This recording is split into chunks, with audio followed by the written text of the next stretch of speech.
Hi there, this is Derek from freestander.us, and I've got a freestander I've just completed construction on. It's ready to go out and to ship to a customer, but I thought I'd take a chance to just kind of demonstrate the desk again and talk about kind of how we go through the process of designing and building these.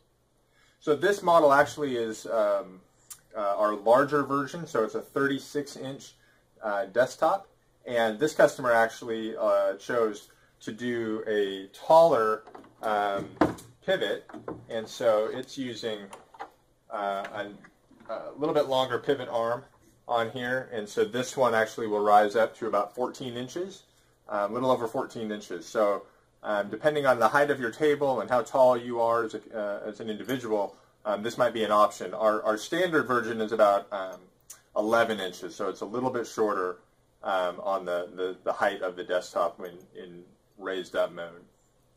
So one of the ways that we try to keep the freestander economical is by really sort of wanting to minimize both the materials we use in the desk, but also the cost for shipping it.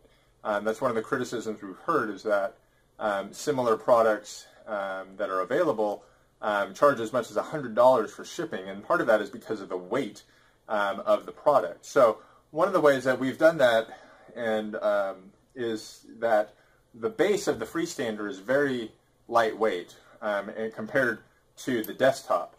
And one of the things that's important to realize with that is that as you're rising and lowering the desktop, since particularly when you have monitors and or maybe a laptop sitting on top of here, that since the top half of the desk is going to be much heavier than the lower half, the base can slide if it's not properly secured to the desktop. So we've really we have two options that you can consider for to address this, depending on the type of table you're going to be placing the desk onto. If you have a table that has an exposed edge around it like this, then I'll show you in a moment, we actually are able to clamp the base of the freestander to the table, and that secures it and keeps the base from moving while the desk is raised and lowered.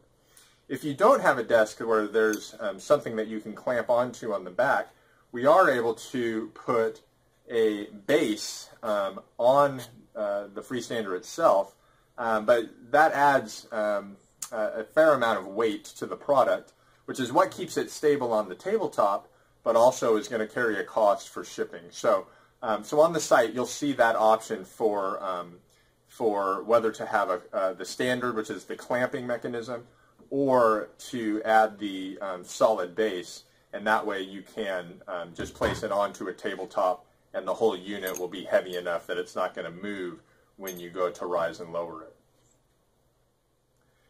The other thing that we do is regarding these little guys, which are the pins for keeping the freestander in place. So it's a little hard to see, but embedded into the base here, we have a forward pin that, as you raise the desk up, is going to keep the whole unit from moving forward towards you. And so that is kind of embedded into the base itself.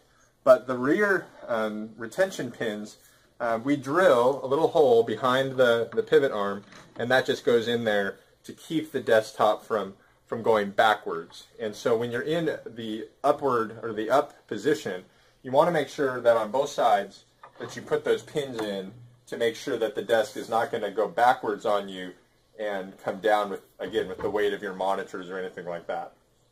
And so then when you want to lower it, you just simply remove the pins like this, and then you can gently lower the desktop down.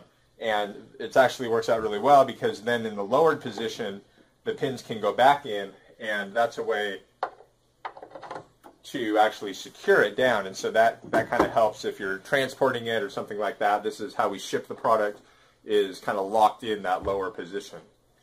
So that's actually worked out really well to have the pins in place and helps support it when we put it into the upward mode.